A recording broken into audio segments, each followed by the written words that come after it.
కేఏపాల్ పై విషప్రయోగం జరిగిందా? కేఏపాల్ చంపే అవసరం ఎవరికుంది? పాల్ మాటల్లో నిజమెంత? ప్రజాశాంతి పార్టీ అధ్యక్షుడు కేఏపాల్ కు చెందిన ఓ ఆడియో సంచలనం సృష్టిస్తోంది. రాజకీయ కుట్రతో తనను చంపాలని చూస్తున్నారంటూ కేఏపాల్ తీవ్ర ఆరోపణలు చేస్తున్నారు.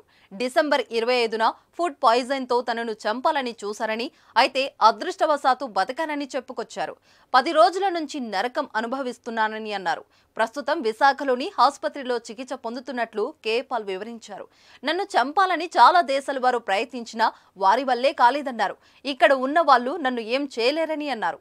నన్ను చంపేందుకు ప్రయత్నించిన వారిని పట్టుకోవాలని పోలీసులను పాల్ డిమాండ్ చేశారు. ప్రస్తుతం ఈ ఆడియో సోషల్ మీడియాలో వైరల్ అవుతుంది. అయితే కేఏపాల్ ఆరోపణలు నిజమెంత? ఆయనను ఎవరు చంపడానికి చూస్తారన్నది ఆసక్తికరంగా మారింది. గతంలో కూడా ఇలాంటి ఆరోపణలు కేఏపాల్ చేశారు. మళ్ళీ మరోసారి విషప్రయోగం జరిగిందని చెప్పడం చర్చనీయాంశం అవుతుంది. గత కొన్నేళ్లుగా ప్రభుత్వంపై విమర్శలు చేస్తున్నారు కేఏపాల్. తన వ్యాఖ్యలు, ప్రకటనలతో తరచూ వార్తల్లో నిలుస్తున్నారు. అలాంటి పాల్ మరోసారి సంచలన వ్యాఖ్యలు చేయడం హాట్ టాపిక్ గా మారింది.